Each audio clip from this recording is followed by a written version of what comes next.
好，这中台梅花对台湾的影响没有预期大，不时还能看到阳光露脸。上午在阳明山的自行车比赛是照常举行，而宜兰童玩节也是照常开放。不过因为担心台风扫兴，纵使中午警报已经解除，游客还是少了1/3。梅花台风虽然没有直接侵袭台湾，不过在阳明山上已经可以感受到强劲风势。芒草被吹得摇摇晃晃，梅花台风北移，顺势灌进西北风，迎风面的大屯山风势强劲，让人有点站不稳。瞬间的风还蛮晃的，晃一下。平常没有，就很舒服啊。今天呢？今天特别大。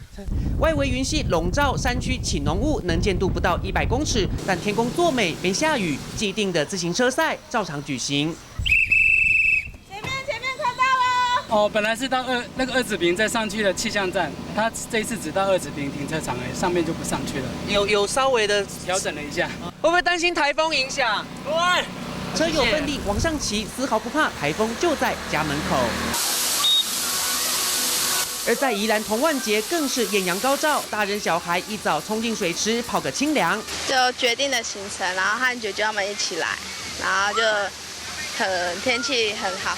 要是有看民事气象，有确定报道有转移的话，我就很笃定了啊。台风梅角局游玩民众很 lucky， 只是毕竟都发了海上警报，上午入园人数只有3000人，下午台风离开，警报解除，人潮多1倍，但还是比平常周6少了1/3。昨天说台风很大，结果我们都全部撤了。减看偌济？差不多1/3吧。人都减3-4成，没来好。安尼物件安尼有够未？有够一定有够的，这别个暗嘛是要有啦，无人呢。梅花台风擦边扫过，应该感谢老天保佑，只是天气捉摸不定，行程照走，有人开心，有人则感到白担心。民视新闻做报道。